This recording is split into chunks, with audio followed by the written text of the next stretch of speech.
هذا القرآن يوحدنا لطريق الخير يوجهنا. بسم اللہ الرحمن الرحیم۔ اردو کی دوسری کتاب کا آج کا سبق ہمارا یہاں سے ہے، صفحہ نمبر 23 پر۔ حیوانات کا بیان۔ حیوان کے مطلب جاندار اور اس کی جمع ہے حیوانات۔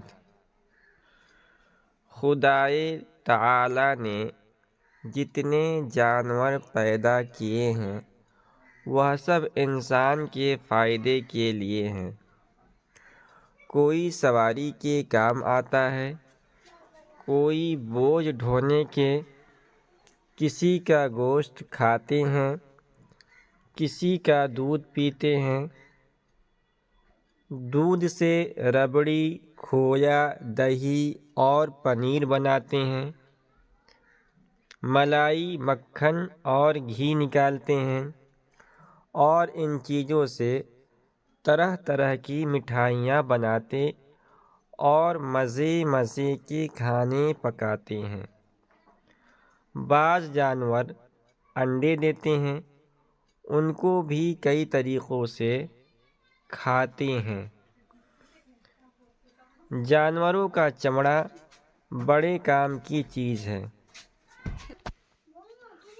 اس کے موزے، جوتیاں، تھیلے، تھیلیاں، دستانے، کاغذ، مشقیں، ڈول، چرسے، بگھی اور گھوڑے کا ساز، کپے کپیاں، رسے اور قسم قسم کی چیزیں بناتے ہیں۔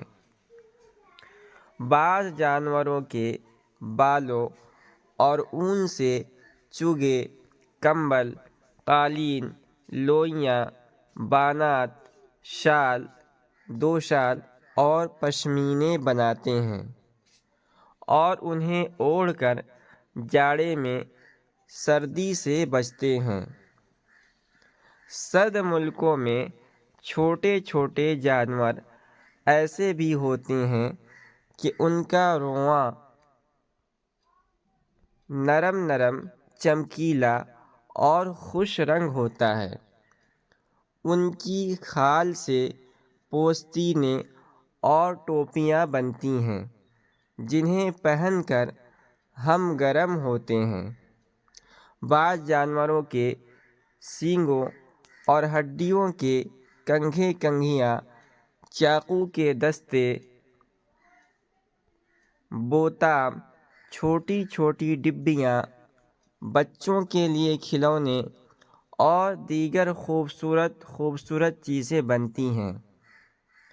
بہتیرے جانوروں کی چربی کا تیل اور بتیاں بناتے ہیں۔ بعض جانوروں کا گوبر بھی کام آتا ہے۔ اسے کبھی یوں ہی سکھا کر، کبھی اپلے تھاپ کر لکڑی کی طرح جلاتے ہیں۔ کبھی گوبر کو مٹی اور پانی میں ملا کر مکان لیپتے ہیں۔ مرے ہوئے جانور اور گندی چیزیں اگر پڑی رہیں تو ان کی بدبو سے ہوا خراب ہو جاتی ہے اور اس سے بیماری پیدا ہوتی ہے۔ اس لیے خدائے تعالی نے بعض جانور ایسے بھی پیدا کیے ہیں جو ان مردار اور گندی چیزوں کو کھا جاتے ہیں اور ہمیں بیماریوں سے بچاتے ہیں۔ ریشم کے کیڑے ریشم کے گوٹے تنتے ہیں جن پر سے ریشم اترتا ہے۔ اسے صاف کر کے کپڑے، ازاربند، گوٹا، تاگے، ڈوریاں، نیز اور بیسیوں چیزیں بناتے ہیں۔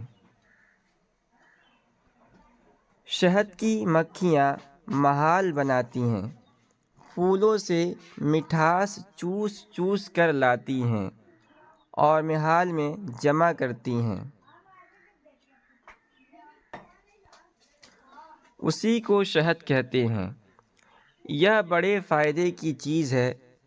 بھیڑوں کے چھتے سے ایک قسم کی مصری نکلتی ہے جو بہت میٹھی ہوتی ہے۔ غرض خدائے تعالیٰ نے کوئی جانور ایسا نہیں پیدا کیا جس سے ہمیں فائدہ نہ پہنچتا ہو۔ ہر ایک کا پورا پورا حال اور اس کے فائدے بیان کرنے کو تو ایک دفتر چاہیے۔ جو جانور سب سے زیادہ ہمارے کام آتے ہیں ان کا تھوڑا تھوڑا حال تمہیں سناتے ہیں۔